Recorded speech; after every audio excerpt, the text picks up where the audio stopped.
We examined ways to reform the American prison system. We now want to take a closer look at the inner workings of U.S. federal and state penitentiaries. How do they operate? How widespread are human rights violations in these facilities? And is the American criminal justice system stacked against African Americans and Hispanics? Joining me now from New York is Jamie Fellner. She's a senior advisor to the U.S. program of Human Rights Watch. She specializes in criminal justice issues, including prison conditions. Joining me here in the studio is Pat Nolan. He was a state lawmaker in California for 15 years. He also spent nearly 2.5 years in a federal prison on corruption charges. He's now president of Justice Fellowship, an organization dedicated to changing the U.S. criminal justice system. And I want to welcome both of you to the show. Jamie, why don't I begin with you? Let's talk about what it's like for these convicts in the penitentiary. We've heard some horror stories. You deal with human rights abuses. Give us a snapshot. How bad is it? Well, I think the public may still have in mind a notion of prisons as being places of extreme and unrelenting violence, including violence by staff. And certainly there are some prisons that deserve that reputation. I think the more prevalent set of problems have to do with these are overcrowded, barren facilities with nothing for the men and women in them to do, with certainly unacceptably high rates of sexual abuse and other forms of violence. But the overwhelming sense is the futility, the emptiness, the lack of purpose for the incarceration of so many people.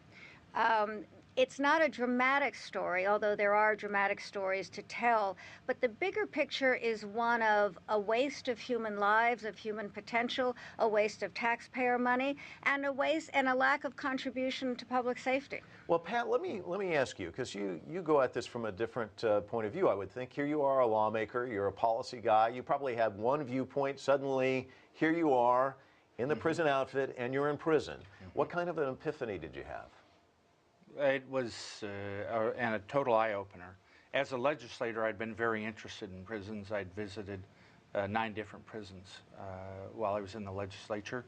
But what you see on the tours with the warden leading is very different than what you see as an inmate. And what Jamie described is right. The instances of physical abuse by staff or inmates is there, but more important is the lack of hope.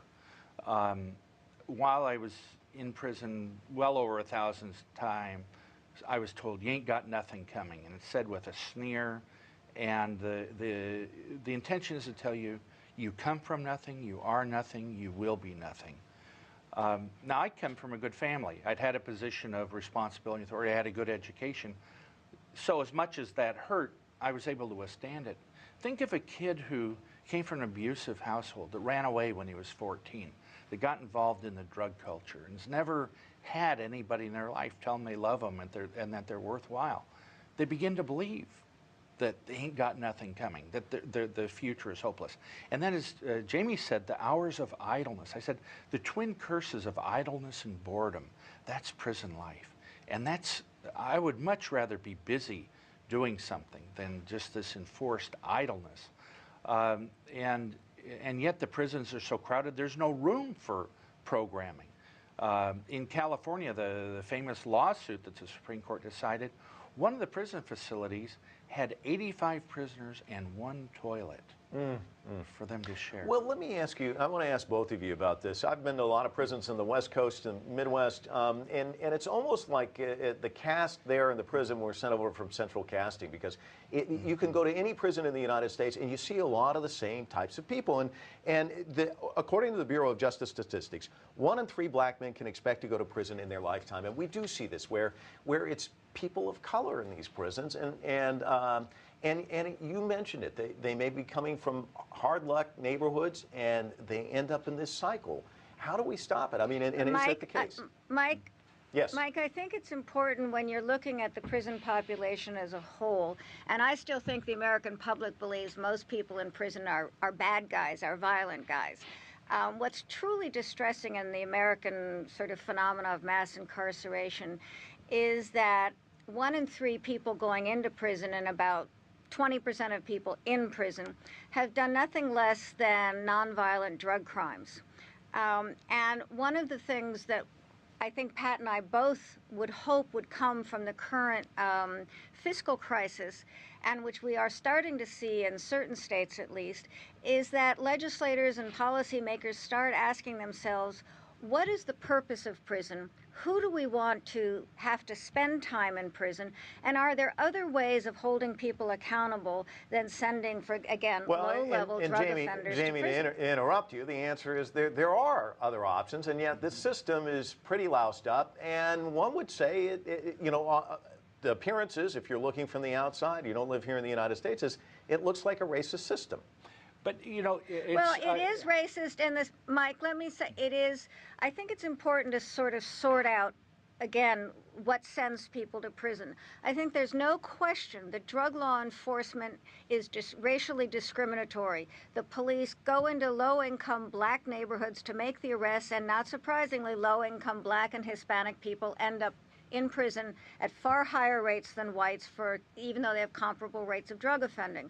When you look at other kinds of crimes, you still see racial disparities, and there the racial disparities aren't caused necessarily by racially disparate law enforcement, but because people who are low income have far fewer opportunities to make it in this world, and unfortunately with the current economic situation, the poor are getting poorer, the rich are getting richer, and the middle class are being squeezed down. And over time, this is going to have reflections in deepening the color divide in U.S. prisons. Well, let me give Pat a chance to jump in here. Well, first of all, a rubric we use is prisons are for people we're afraid of, but we're filling them with folks we're just mad at.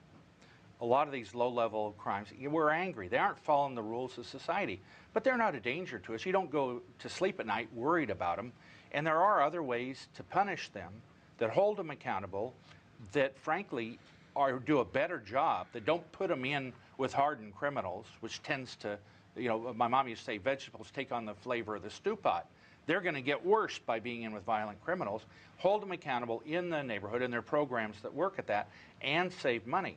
But also the impact of the laws are racially disparate. You don't have to come to the conclusion that they were passed for racial reasons, but you do have to face the reality that they are having a tremendous impact. There are whole swaths of our cities in which the adult males can't participate in civic engagement. They can't even vote because of convictions. And the likelihood is their children will be incarcerated too. How do we break that cycle? And part of it is prison fellowship goes into prisons and works with the inmates and says, you do have value. Whatever you did, Jesus paid the price for your sin. It's forgiven. We're here because we love you and we want you to do better, and we'll work with you to do that. And the fascinating thing is, as states begin to have a lack of money, they're turning to volunteers. We're providing these people that'll mentor, that'll help, and what inmates need more than programs is love, somebody to care about them. Let me ask you this too, and then I'll get Jamie to jump in afterwards. But Sheriff Greg Hamilton of Travis County, in Austin, Texas, says, "It seems to me that we have criminalized being mentally ill." This is another major issue, isn't it? Talk to me about what you saw on the inside and what can be done to address it. Well, even in the legislature, we in the 70s and beginning of the 80s. I thought you were talking about legislators and mental illness. Sorry, Pat, I misunderstood where you were going. The legislature had emptied our state mental hospitals. And by the time I got elected, we could see those same patients appearing on our streets, only they were called homeless. And there were no programs to put them in. So by default, the sheriff or police officer did what they called mercy bookings. They hadn't committed a crime. They got them off the streets, but they were put in jail. I got $1 million to LA County Jail to set up a forensic mental health facility to try to help them. But every police chief and sheriff will tell you, these are not bad people, they're sick. And we need acute care beds that they can be put into. And we need to focus on that. One of the problems is mental health dollars often go for people with minor life crises. Their boyfriend left them, they lost their job, they've lost a loved one. Those are all reasons to make us sad, but they don't make them dangerous. Those programs to help them are sucking up money that could to pay for the acutely mental ill, with acute beds to help them. Jamie, we're just about out of time, but I do want to give you a chance to respond. No, I've written extensively about the role of mental illness in U.S. prisons, and part of the problem is, as Pat was suggesting, is there is no vibrant, robust community mental health system that can take people who need help, who need emergency help or who need long-term help. They end up in the prison system, which at least provides a modicum, however poor, of mental health care.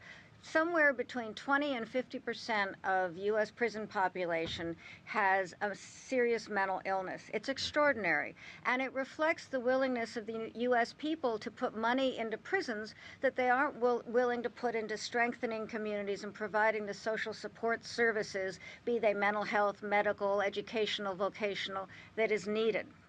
Jamie, thank you for joining us from New York. Pat, thanks so much for stopping by our studios here and joining us here on The Heat.